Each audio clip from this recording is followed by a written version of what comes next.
Hey, everyone, welcome back to Ireland AM. Now, new research from Maynooth University has shown an increase in restorative justice referrals in Ireland, with victim participation also increasing. Joining us to discuss is Ian Marder, Associate Professor at Maynooth University, and Janet O'Brien, who used the process following her son Luke's death in 2017. Thank you both so much for being here, Janet. We really do appreciate you giving up your time for this. But if I could just ask Ian first, what exactly is restorative justice? So restorative justice is about where someone affected by crime wants to communicate with the person who committed the crime. That might be that they have questions that they want to ask. It might be that there are things that they want to say to the person, or it might be that they want to understand better why something happened, or indeed what the person's going to do next. Is it initiated by the person affected by the crime or by the perpetrator, or could it be in either direction? It depends. Most of the cases in Ireland would be initiated by the judge, where the judge has the discretion to choose whether or not to make a referral to restorative justice, and then the service that offers restorative justice, they would contact both parties to see if they're interested. But where a crime is very serious and it happens after sentencing, usually that would be initiated by the victim or the victim's family. Does it affect sentencing or the actual application of regular justice? So in cases where it happens after sentencing, it wouldn't affect it at all. Theoretically, it could affect sentencing where it happens in between conviction and sentencing, but typically the referrals that our research has found in Ireland, they would happen for very, very low-level offences, things like cannabis possession, low-level driving offences. And so it doesn't seem that likely that it affects sentencing in a significant way in those cases. Okay. Well, Janet, for you, can you tell us about Luke? Well, as you see, I'm typical Irish mammy. At the minute Luke's name is mentioned, I'm smiling away. And yeah, he was a gorgeous kid. He was my firstborn. He was very family orientated, an absolute devil in school. But yeah, he had just returned to college, and he was, you know, turning his life around. He was making good choices, and we thought this was, you know, really his year. But unfortunately, it turned out not to be the case. Luke was 20. He was 20 years of age. We were out. I always think it kind of gives a good indication the kind of kid he was. On Halloween night in 2017, we were out, myself, himself, and his younger sister, Ali, who was only 12 at the time.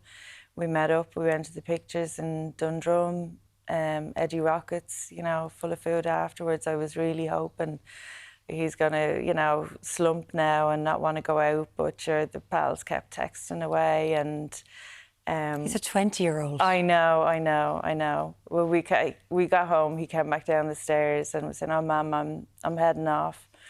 I remember trying to say to him, like, "Oh, look, you know, you could get that assignment done," and he was just grinning away at me. So I knew, you know, my battle was lost. Yeah, and Luke left for that night out. And what happened on that night? 3 o'clock in the morning, I got a phone call from Store Street Garda Station to say Luke had been attacked. Obviously, I remember thinking, God, did he get in a fight, or, you know, but got myself to Tala Hospital. I actually arrived before Luke, and lots of his friends were there. I was met with 2 doctors in scrubs, but I still wasn't registering the seriousness. They were telling me who had punched him, and, you know, and I really didn't care because I just needed to get to Luke and, you know, see what was happening. But unfortunately, that night just was bad news after bad news. And we were eventually, the following morning, moved to Beaumont, where Luke had to have brain surgery, and he fought for 2 weeks. You know, we did have hope, but we used to ring every morning, see how his night was, and unfortunately on the 12th, we were told to come in to be told that Luke had 24 hours. What had happened? Had he gotten into a fight, or was it just a one punch? It was one punch from behind. He didn't see it coming. Jack had said he was chatting to his girlfriend, so... That Luke was talking to Jack Hall Ennis's girlfriend, the person who threw this punch. Yeah. I know that when he was arrested by Gardaí, the Jack Hall Ellis, he did say, "I want Luke's ma to know I did not mean to do that to her son. Drink got the better of me. What happened to Jack Hull-Ellis? Well, actually, unfortunately, we were a year in and out of court then. And Jack did get a sentence of 5 years. I know a lot of people were angry about that, but I was always of the opinion, like, what does it matter if he got 20 years? Nothing was bringing Luke home. So, yeah, I mean, I didn't really think about seeing Jack until a few years had passed and different things started to, you know, go through your head that you wanted to do. I know when the court case finished, people were getting in touch for interviews around one-punch assaults. And you know, they are quite prevalent, so I thought this will be a good idea to raise awareness. I did always know that Jack, you know, didn't intend to take Luke's life, but unfortunately his action did cause him that's what happened. to lose his life. So what were you thinking? Like, were questions coming up for you that you wanted to ask Jack about what happened that night? Or is there something you wanted to say to him? What was going through your mind at the point that you decided to go through the restorative justice process? It was really because I knew Jack was out on bail that night, so he had broken his curfew. So there was a violent charge. And I just remember thinking, you know, if I had heard of Jack continuing down that route, you know, say if he came out of prison and, you know, went on to be the hard man, I think I would have found that very, very hard. So I just felt an overwhelming urge to go see him. And I mean, I know he's not 5, but to just ask him to be good. He gets a chance at life now, like Luke doesn't. So to please make the best of it. I'm sure your life has been full of what ifs with everything in relation to this, Janet. Going into that room, and I know it's a kind of a 6-month process, you can initiate it. The perpetrator anyone can kind of drop out at any time, even if you've gone to the prison. What was it like? This was the person who, from behind, had one single punch ended your son's life. It was pretty horrific, obviously very intense. And as you said, I did go through a 6-month process with the probation service, who were so helpful and guided me so well to make the best of this meeting.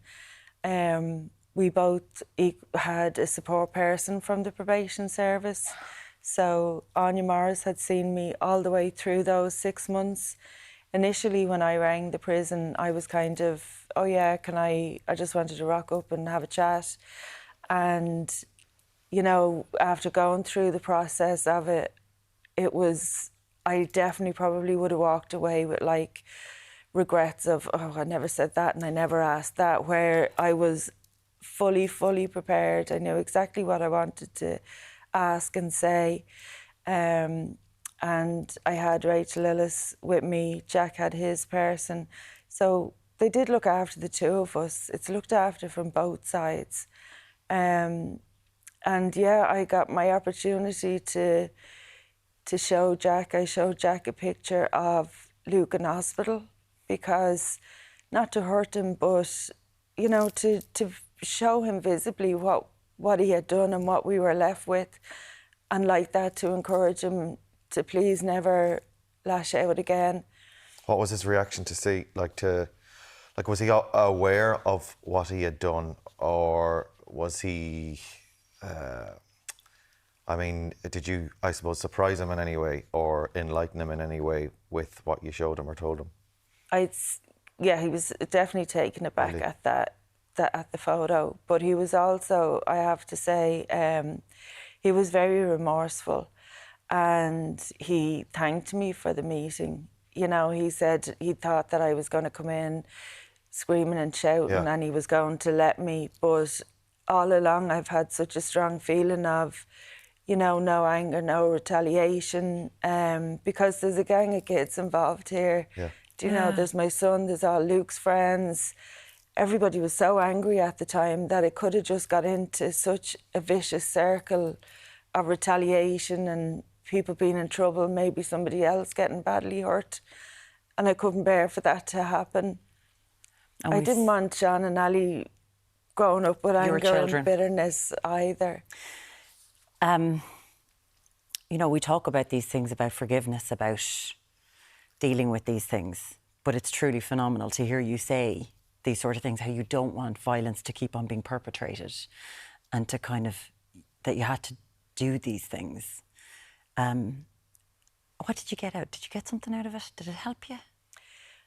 I think the only thing, I always struggle when somebody asks me about this, because I know other people who have been through the restorative justice can walk away and say, I feel so empowered, I've claimed my life back. That's never going to be the case for us. You know, we just have to live this life now, but I am so glad I got the opportunity to sit and talk to him. Like, we were there for an hour, and I do feel and hope that it had an impact on Jack. Yeah, so I can only hope. See, this is, you know, this is Janet's story, and everyone's going to get something different. I can't imagine how hard it is to do something like this. But increasingly, Ian, from your research in Maynooth, you're finding more and more people are getting involved in the restorative justice system. What are they saying to you about what they get from it? Well, people can want to participate in this for a wide range of reasons, and it's very difficult to know whether you would want to do it if something happened to you. Yeah. And it's very difficult to predict also if someone would want to do it or why. And that's why I think the important thing is for more people to be aware of this, but also for it to be offered to people. So one of the reasons that the cases are rising is because the people who are responsible for making those referrals, which is members of the judiciary and the probation service, are becoming more and more aware of it. But there's no real obligation still within the law for people to be given that information, the opportunity to decide whether to participate in restorative justice. We know that it's not something that everyone would want to do, but it's really important that people are given that opportunity so that they can decide for themselves if it's right for them. And you can ask for it. It's not just up to the judge to think of it themselves. You can actually put yourself forward and ask for it. You can. It's quite a complicated landscape in that respect, but where the person who committed the crime is known to probation, which means where they're in prison or where they have been given a commuting sentence where they're under the supervision of probation, a person who's the victim of that crime can contact probation and ask them to initiate restorative justice. It's worth knowing, particularly for people affected by crime. And Janet, I know that you've gone into prison since this. Like, this happened to you in 2017, and you go in and you talk to people, which is phenomenal to want to do this. And I just want to say thanks for coming in. I know you talk about this, but like, you keep on being very open about something so horrific. We really do appreciate you coming in, Janet O'Brien, and also Dr. Ian Marder, Associate Professor in Criminology at Maynooth University. Thank you both so much for coming in. Really appreciate it.